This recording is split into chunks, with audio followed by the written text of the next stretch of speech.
የሆነ ሶስት ፈቃድ። እሺ መልካም ጥሩ። ዮሐንስ ወንጌል ምዕራፍ 5 ቁጥር 30 ላይ እኔ ከራሴ አንዳች አድርግ አይቻለኝም፣ እንደሰማሁ እፈርዳለሁ፣ ፍርዴም ቅን ነው፣ የላከኝን ፍቃድ እንጂ እኔም ፍቃድ አልሻምና ይላል ጌታ አምላካችን ኢየሱስ ክርስቶስ።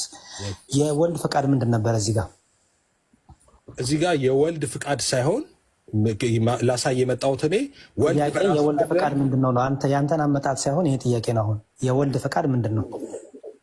እዚህ ጋር የወልድ ፍቃድ እንዲህ ነው የአብ ፍቃድ እንዲህ ነው የሚል የለም፣ አልተጻፈም። ከየት አምጥቼ ስለዚህ ውስጥ የለም፣ አንተም አታውቀውም፣ አልተጻፈም። የወልድ ፍቃድ እዚህ ጋር ምንድን ነው የአብ ፍቃድ ምንድን ነው የለም፣ አልተጻፈም። ስለዚህ አላውቀውም፣ አታውቀውም፣ አንተም ዓለምም አያውቀውም።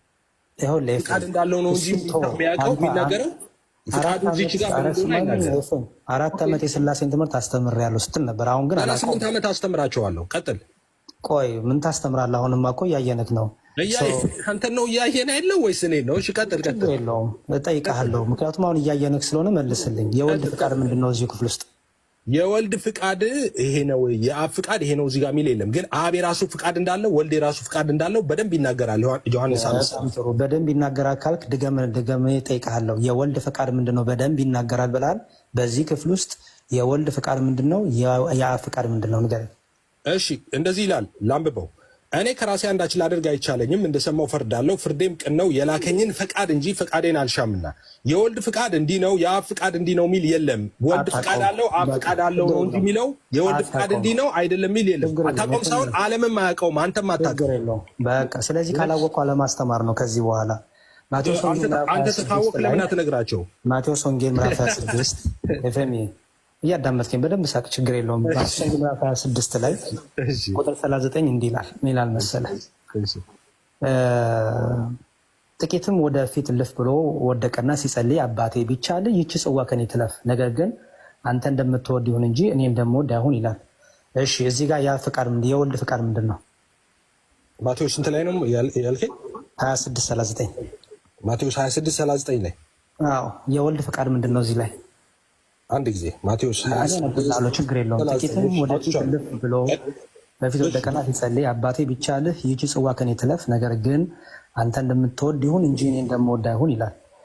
የወልድ ፈቃድ ምንድን ነው? በዚህ ክፍል ውስጥ በዚህ ክፍልም ላይ ስለ አብና ስለሱ መውደድ ወይም ኢንተረስት ይናገራል እንጂ ፍቃድ እንዲህ ነው የወልድን ፍቃድ እንዲህ ነው የሚል የለም። አታውቀውም? አላውቀውም ሳይሆን የለም፣ አንተም አታውቀውም፣ ማንም አያውቀውም። በቃ ስለዚህ የሥላሴ አስተማሪ ነኝ እንዳትል ኤፍሬም፣ እኔ ለአንተ ምክር እየሰጠሁህ ነው። በዛው ልቀጥል። የጨነቀለት አሉ። ቀጥል። ስለዚህ አታውቀውም። በጣም መልካም። እሺ በመጽሐፍ ቅዱስ ላይ መንፈስ ቅዱስ የእግዚአብሔር እስትንፋስ ይባላል ወይስ አይባልም? ይባላል። ለምን ይባላል? ይባላል። የእግዚአብሔር እስትንፋስ ይባላል። ስለዚህ መንፈስ ቅዱስ ለእግዚአብሔር እስትንፋስ ነው። የእግዚአብሔር እስትንፋስ ማለት ምን ማለት ነው? እየጠየኩ ያሉት እሱን አይደለም የጠየኩ። ለምሳሌ የዚህ መጽሐፈ ኢዮብ ምዕራፍ 33 ላይ የሚላል መሰለህ የእግዚአብሔር መንፈስ ፈጠረኝ፣ ሁሉን የሚችል የአምላክ እስትንፋስ ሕይወትን ሰጠኝ ይላል። አምላክ የተባለው እዚህ ጋር ማን ነው? አንድ እግዚአብሔር።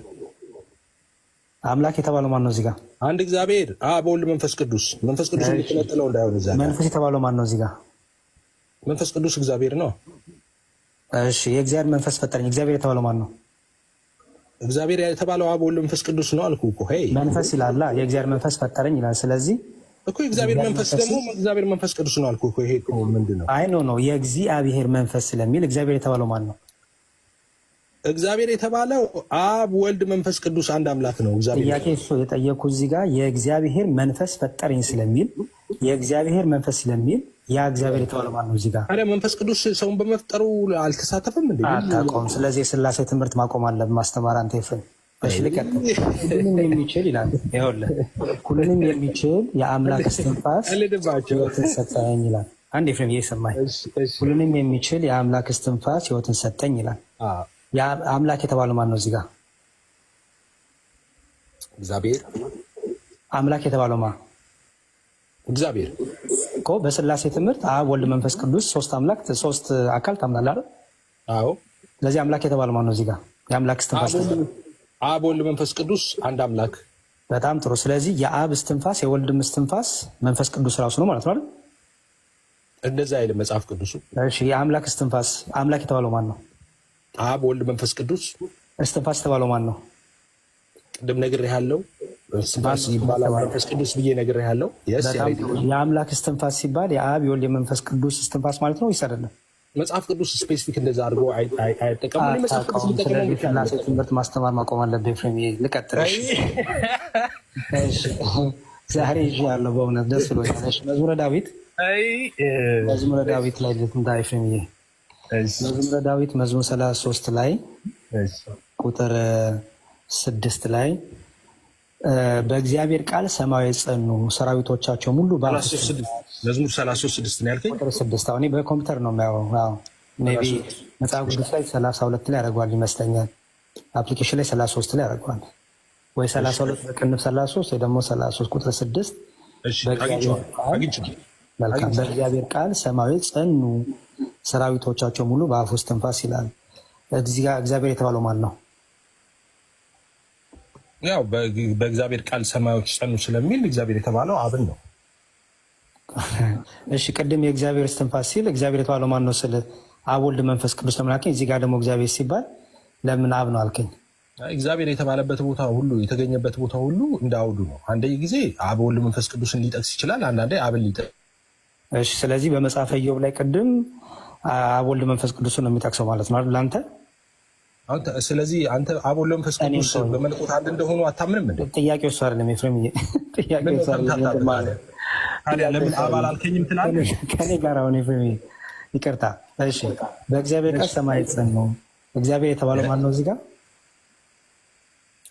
አብ ነው እኮ አልኩህ። በእግዚአብሔር ቃል ሰማያዊ ጸኑ ሲል በቃል በልጁ አማካኝነት እንደጸና ሰማይ ይናገራል። ቃል የተባለው ማን ነው? ወልድ ነው። በቃል አይደል የተፈጠረው? እሺ ስለዚህ የእግዚአብሔር ቃሉ ማን ነው? እንዴ የእግዚአብሔር ቃል እኮ ተብሏል። ኢየሱስ እዚህ ጋር የእግዚአብሔር ቃሉ ማን ነው? ጥያቄ የእግዚአብሔር ቃሉ ማን ነው? የአብ ቃሉ የእግዚአብሔር ቃል ኢየሱስ ነው። እንደገና ብዙ ጥቅስ በአዲስ ኪዳን አለ ያልኩህ እኮ ነው።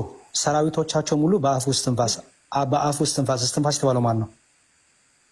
ሰራዊቶቹ ሙሉ በአፉ እስትንፋስ ይላል። እዚህ ጋር ስፔሲፊክ አድርጎ መንፈስ ቅዱስን ነው ሊያሳይ የሚችል የለም። ትርጉም እስትንፋስ የተባለው ማን ነው? ያ በአፉ እስትንፋስ ይላል። ስለ እግዚአብሔር እስትንፋስ ነው የሚያወራው። እስትንፋስ የተባለው ማን ነው ጥያቄ እኮ ማን እንደሆነ እዚህ ጋር ስፔሲፊክ አድርጎ አይናገርም። መጽሐፈ ኢዮብ ላይ የእግዚአብሔር መንፈስ ፈጠረኝ የሚለው ላይ እዛ ጋር እስትንፋስ የሚል አላለ። ስለዚህ እስትንፋስ የሚለው መንፈስ ቅዱስ ካልከው እዚህ ጋር እስትንፋስ የሚለውን መንፈስ ቅዱስ አማን ለምን የከበደ ለምንድን ነው? እዛ ጋር ያሬድ እንግዲህ ሰው አፈጣጠር ካየው ከምድር አፈር አበጀውና ሕይወትን እስትንፋስ ስፋልበት ይላል። እዛ ጋር ስለ ሰው ፍጥረት ነው የሚያወራው። እስትንፋስ የተባለው ማለት ነው የኤፍሬም የፕሴስ መዝሙረ ዳዊት እስትንፋስ የተባለው ማለት ነው። ጥያቄ እየጠየቀኝ እዛኛው ላይ ግልጽ ስለሆነ የሰው አፈጣጠርን የሚያመለክት ስለሆነ መለስኩልህ። እዚህኛው ላይ ግን እንደዛ የሚያመለክት ስፔሲፊክ የሆነ ነገር የለም ነው። ስለዚህ አታውቀውም አላውቀውም ሳይሆን እዚህ ጋር ስፔሲፊክ ተደርጎ የተገለጠ ነገር የለም ማን እንደሆነ ነው። ስለዚህ እኮ አታውቀውም፣ ስላልተገለጠ አታውቀውም። እኔም አንተም ሁሉም ሰው አያውቅም። እኔን ተወኝ። ስለዚህ የሥላሴ ትምህርት ማስተማር አቁም ኤፍሬም። እሺ በአፉ የተባለው ማን ነው? በአፉ የተባለው የረባ ጥያቄ ሳትጠይቅ እንትን ጨረስከው? እሺ ይሁን ችግር የለውም። እንግዲህ እሱን እስቲ በአፉ ይላል። አፉ የተባለው ማንን ነው? እዚህ ጋር ደገምኩ እኮ እንደነገርኩህ። በአፉ እስትንፋስ የተባለው ስለ እግዚአብሔር ነው የሚያወራው። ሰዓትን ጨርሳል። ደቂቃ ነኝ። እግዚአብሔር ይስጥልኝ። እኔ ግን ልደት ልተርትብህ ነበረ።